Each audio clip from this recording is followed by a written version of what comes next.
নমস্কার। আমি বিষ্ণু সরকার। টকস্টার spoken English ক্লাসে আপনাকে স্বাগত। আজকে আমাদের 3 নম্বর ক্লাস। এর আগে আমরা আরো দুটো ক্লাস কমপ্লিট করেছি বাংলা থেকে ইংলিশে সহজে ইংলিশ শেখার। আগের দুটো ক্লাসে আমরা সেন্টেন্স বানিয়েছি am is R was wire দিয়ে।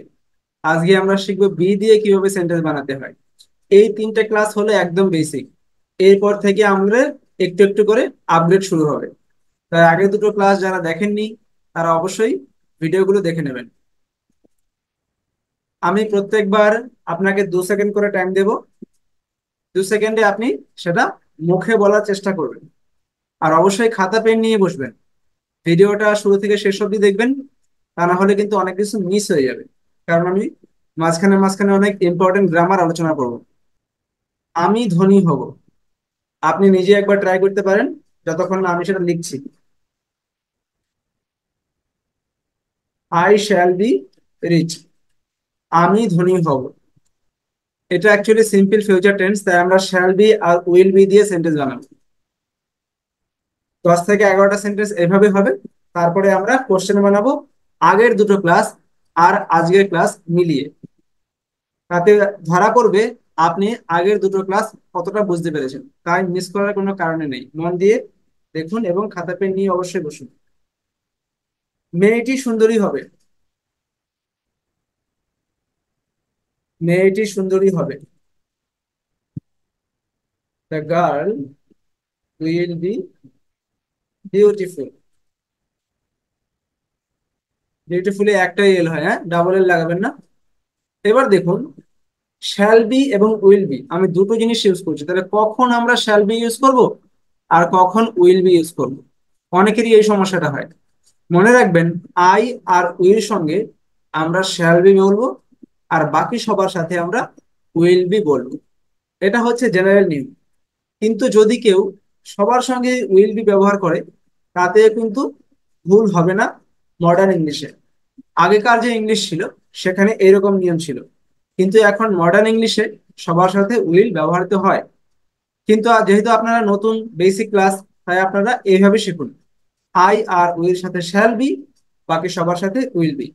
পরে যখন ব্যাপারটা ভালো করে বুঝে যাবেন তখন চেঞ্জ করতে পারেন, এখন করার দরকার নেই। আশা করি বুঝতে পেরেছেন। ভালো লাগলে অবশ্যই লাইক করে দিন। পরেরটা দেখুন, গাছটি বড় হবে। একটা চারা গাছ দেখে আপনি সেটা বলতেই পারেন গাছটি বড় হবে, তাহলে বলবেন কিভাবে? The plant. দেখুন, প্ল্যান্ট মানে চারা গাছ, হ্যাঁ, আর বড় গাছকে আমরা বলি tree. The plant will be big. Hmm. The plant will be big, plant মানে চারা গাছ যেটা বড় হবে। তাই আমরা এখানে ট্রি না বলে প্ল্যান্ট বলবো। তারপর একটা, লোকটা বুড়ো হবে। আমরা সবাই একদিন বুড়ো হব। লোকটা বুড়ো হবে। The man will be old. লোকটা বুড়ো হবে। রাহুল খেলোয়াড় হবে। রাহুল খেলোয়াড় হবে।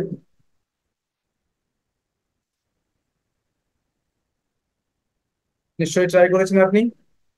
একদম ঠিক বলেছেন। Rahul will be a player. Rahul খেলোয়াড় হবে। এখানে দেখুন, রাহুল একজন খেলোয়াড় হবে। বাংলাতে আমরা এরকম উল্লেখ করি না, কিন্তু ইংলিশে বলতে হবে Rahul will be a player. কারণ রাহুল তো দুজন খেলোয়াড় হবে না।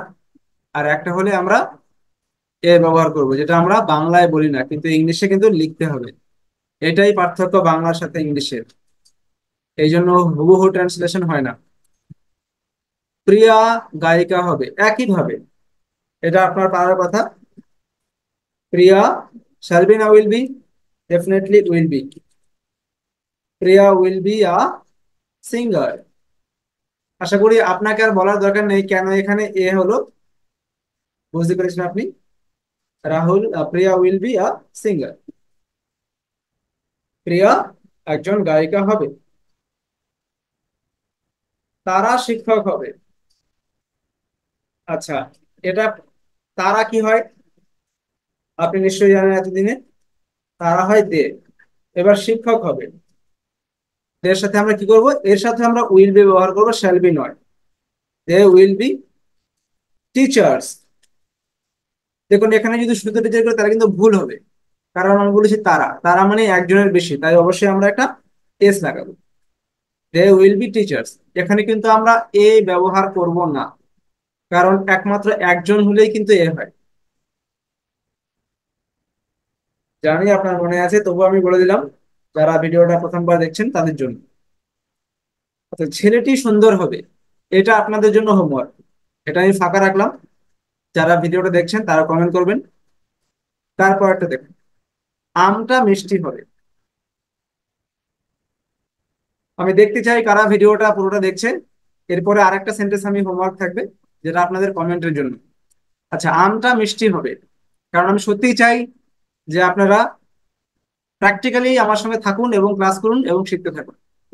আর জানেন তো ইউটিউবে শেখা একদম ফ্রি, সুতরাং একটু সময় দিন, ধৈর্য রাখুন, হয়ে যাবে। আমটা মিষ্টি হবে।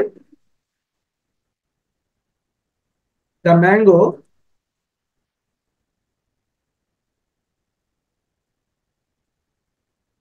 Will be sweet. The mango will be sweet. আমটা মিষ্টি হবে। কাঁঠালটা পাকা হবে, আসলে গরমকাল চলে এসেছে, জামাই ষষ্ঠী আসছে, সামার ভ্যাকেশন, আম কাঁঠাল খাওয়ার একদম উপযুক্ত সময়, তাই এই সেন্টেন্স গুলো দিলাম। কাঁঠালটা পাকা হবে, কি হবে এটা? কাঁঠালকে ইংলিশে কি বলে? Jackfruit. তাহলে the jackfruit will be, পাকা হবে মানে ripe. The jackfruit will be ripe. কাঁঠালটা পাকা হবে। আমরা বড় লোক হব। হ্যাঁ, সবাই বড় লোক হতে চায়, তাহলে আমরাও হব। কি বলবো সেটা? আমরা হলো উই। আচ্ছা দেখুন, এখানে কিন্তু আমাদের শ্যাল বি করতে হবে। আই আর উই এর সাথে শ্যাল বি, ঠিক আছে? তাহলে উই শ্যাল বি রিচ। আমরা বড়লোক হব। কোনো সন্দেহ থাকলেও কমেন্ট করতে পারেন। তুমি কি দুর্বল? এইবার দেখুন আসছে মজা। আগের দুটো ক্লাস যারা ভালোভাবে প্র্যাকটিস করেছেন তাদের জন্য কিন্তু অনেক সুবিধা হবে। যারা প্র্যাকটিস করেননি তারা ওই দুটো প্র্যাকটিস করে নেবেন, কারণ এখন যা আসবে সেগুলো কোশ্চেন। আর এই কোশ্চেন গুলো আমি মিলিয়ে মিশিয়ে করেছি, যেখানে অ্যাম ইজ আর, ওয়াজ আর এবং শ্যাল বি উইল বি সব একসঙ্গে খিচুড়ি বানিয়ে। সুতরাং এটা কিন্তু একটু ডিফিকাল্ট হতে পারে নতুনদের জন্য, যারা এই ভিডিওটাই প্রথম দেখছেন আমার। তুমি কি দুর্বল? কি হবে? ট্রাই করুন। তারপরে মিলিয়ে নেবেন, আমি সব আনসার লিখে দিচ্ছি। তুমি কি দুর্বল? Are you weak? বানান কিন্তু সাবধান, আর একটা উইক আছে, WEEK, যার মানে সপ্তাহ। এই উইক মানে কিন্তু দুর্বল। শেষে অবশ্যই মা কালীর খর্ব দেবেন। Are you weak? তুমি কি দুর্বল? কাজটি কি লম্বা? কি হবে? ট্রাই করতে থাকুন। আমি তো আনসার বলেই দিচ্ছি। ইজ দ্য ট্রি টল? মিলিয়ে নিন আপনারা, ভুল হলে কেটে ঠিক করে লিখুন, আর ভালো হলে তো কোনো কথাই নেই। ইজ দ্য ট্রি টল? সে কি খেলোয়াড় ছিল? আর একটু ডিফিকাল্ট হয়ে যাচ্ছে যারা আগের ভিডিও দেখেননি তাদের জন্য, তবুও আমি আশা করছি আপনারা অনেকেই পারবেন। সে কি খেলোয়াড় ছিল? কেউ একজন জানতে চাইছে, তাহলে কি বলবেন? ওয়াজ হি a player? Was he a player, কেন ওয়াজ হলো? কারণ এটা পাস্ট টেন্সে রয়েছে, আর একজন আছে, তাই এখানে ওয়াজ হবে। ওয়াজ হি আ প্লেয়ার? তিনি কি শিক্ষক ছিলেন? একই রকম প্রশ্ন, তাহলে কি হবে? এবার তো নিশ্চয়ই হওয়ার কথা। তিনি মানে কিন্তু হি বা সে দুটোই হতে পারে, তাই আমি এখানে সে লিখি, মনে করি একজন মহিলা। কিন্তু কোশ্চেন করতে হলে কি করতে হবে? আগে আমাকে ওয়াজ আনতে হবে। তাহলে was she a teacher? Was she a teacher, তিনি কি একজন শিক্ষক ছিলেন? আচ্ছা, তারপরে মেয়েটি কি সুখী হবে? ধরুন কোনো একটা মেয়েকে বিয়ে দেওয়া হয়েছে, তো যাও, একটু সন্দেহ হচ্ছে যে মেয়েটা সুখী হবে কিনা। তাহলে কিভাবে বলবেন? দেখুন, এখানে কিন্তু আপনাকে শ্যাল উইল ব্যবহার করতে হবে। একটু ডিফিকাল্ট লাগতে পারে। Will the girl be happy? একটু ডিফিকাল্ট লাগতে পারে আপনাদের জন্য। Will the girl be happy, কারণ এরকম সেন্টেন্স কিন্তু আপনাদের বলার অভ্যাস নেই। আমি এমন অনেক মানুষকে জানি যারা ইংরেজি গ্রামার খুব জানেন, খুব ভালোভাবে, অনেক ভোকাবুলারি, তারপরে কিন্তু তারা কোশ্চেন বানাতে পারেন না, কারণ তাদের বলার অভ্যাস নেই। সুতরাং এরকম সেন্টেন্স তো আপনার মুখে আসবেই না যদি আপনার বলার অভ্যাস না থাকে। তাই ক্রমাগত আমাদের সাথে প্র্যাকটিস করতে থাকুন, তাহলে অনবরত এইসব কোশ্চেনগুলো মুখ দিয়ে আসবে। Will the girl be happy, এইভাবে আপনাকে অভ্যাস করতে হবে, বারবার বলতে হবে একটাই কোশ্চেন। তাহলে কিন্তু অনেক টাইম লেগে যাবে ইংরেজিতে কথা বলতে। আজকে বৃষ্টি হবে, এটা একটু কঠিন, আমি লিখেই দিই। আমি জানি না কে পারবে এটা। আপনি যদি পারেন তো অনেক ভালো ব্যাপার। আজকে বৃষ্টি হবে, এটা হবে will it be rain today? Will it be rain today, আজকে বৃষ্টি হবে। এই সেন্টেন্সটা কিন্তু একদম মুখস্থ রাখবেন, এছাড়া কোনো উপায় নেই, মুখস্থই করতে হবে এটা। Hmm. Will it be rain today. It কেন হলো এটা বলতে গেলে আমার 30 মিনিট লেগে যাবে, তাই আপাতত এটা মুখস্থ রাখুন। নিশ্চয়ই আমি আলোচনা করে দেবো অন্য একটা কোনো ক্লাসে। আচ্ছা, সে কি ডাক্তার হবে? মনে করুন কেউ একজন সায়েন্স নিয়ে পড়ছে, তো কেউ বলতে সে কি ডাক্তার হবে, তাহলে কিভাবে বলবেন? একই ভাবে, উইল হি, সরি, উইল বানানটা ভুল লিখে ফেললাম। আচ্ছা, will he be a doctor? Will he be a doctor, সে কি একজন ডক্টর হবে? তোমরা কি কলকাতায় ছিলে?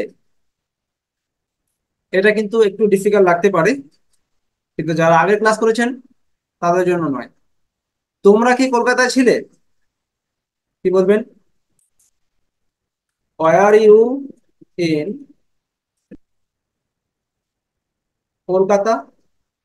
ওয়ার ইউ ইন কলকাতা, তোমরা কি কলকাতায় ছিলে? যাদের ভুল হয়েছে ঠিক করে নিন, কারণ এটা একটু ডিফিকাল্ট। আচ্ছা, এই বাড়িগুলো কি নতুন? আপনি মনে করুন কোনো একটা নতুন রাস্তায় গেছেন, সেখানে কিছু বাড়ি হয়েছে, তো আপনি জানতে চাইছেন যে এই বাড়িগুলো কি নতুন। এটা কিন্তু আপনাদের হোমওয়ার্ক থাকবে, যারা আগে ক্লাস করেছেন তারা নিশ্চয়ই পারবেন। তাই এটা আমি লিখছি না, আপনারা ভিডিওতে কমেন্ট করে জানাবেন। আচ্ছা, পরেরটা দেখুন। রাস্তাটা কি চওড়া?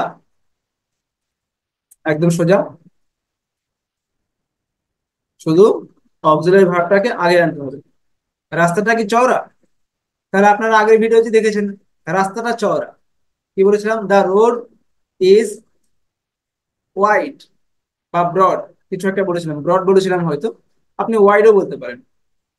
তাহলে আমরা ব্রডই বলি, যেটা আপনি জানেন। তাহলে কোশ্চেন করতে হবে, তাহলে কোশ্চেন করতে হলে ইজটাকে আগে আনতে হবে। ঠিক হবে? Is the road broad? দেখেছেন কেমন ভাবে কোশ্চেন হয়ে গেল? দা রোড ইজ ব্রড, সেটা হয়ে গেল। ইজ দ্য রোড ব্রড, কিন্তু আপনার মুখে কিন্তু হঠাৎ করে আসবে না, তাই আপনাকে প্র্যাকটিস করতে হবে অনেক, নাহলে কিন্তু মুশকিল। আজ কি শুক্রবার? এটা অনেকটা বৃষ্টির মতো করে আমরা একটা ইট লাগাতে হবে। উইল ইট, আচ্ছা এখানে ইট দরকার নেই, আপনার প্রেজেন্ট টেন্সে আছে, সুতরাং আমরা ইজ দিয়ে করব। Is it Friday today? Is it Friday, দেখুন এটা standard sentence. Is it Friday today, আপনি যদি বলেন ইজ ইট ফ্রাইডে, তাতেও কিন্তু হবে, কোনো ভুল নেই। কিন্তু ইজ ইট ফ্রাইডে টুডে এটা কিন্তু অনেক বেশি স্ট্যান্ডার্ড সেন্টেন্স, তাই এরকম সেন্টেন্স আপনারা মুখস্থ রাখতে পারেন। আচ্ছা, অনেকেই বলে আমি কি মোটা, বিশেষ করে মেয়েরা। তো দেখুন এটা কিভাবে হয়। আমি কি মোটা, জলের মতো সোজা এটা। Am I fat?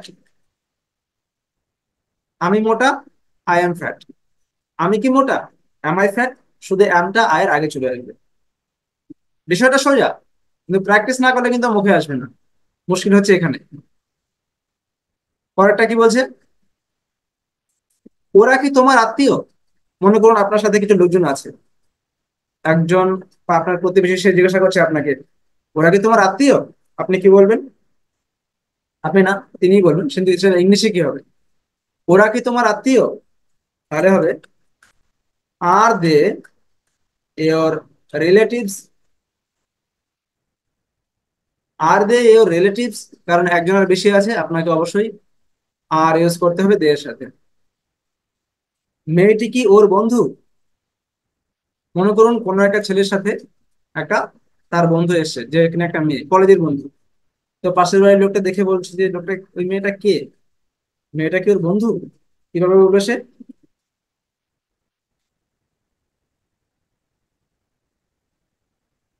Is the girl, sorry, GIRL না, is the girl his friend? দেখুন এরকম সেন্টেন্স কিন্তু আপনার মুখে আসবে না, আমি বারবার বলছি এই কারণেই, কারণ আমি জানি সত্যিটা কি হয়। গ্রামার জানলেই ইংলিশে ফ্লুয়েন্টলি কথা বলা যায় না, প্র্যাকটিস হয়। তাই আমি বারবার একটা জিনিসের উপরে জোর দিচ্ছি, আপনারা বাড়িতে এরকম সেন্টেন্স আরো বানান, আর বারবার করে প্র্যাকটিস করুন, তাহলেই কিন্তু মুখে এসব কোশ্চেন গুলো আসবে। যদি আপনার মনে হয় এই ক্লাসটা আপনাকে হেল্প করছে ইংলিশ শেখার জন্য, অবশ্যই বন্ধুদের সঙ্গে শেয়ার করুন, কমেন্ট করুন, এবং নতুন হলে অবশ্যই সাবস্ক্রাইব করুন। Thank you for watching. সায়নাটা।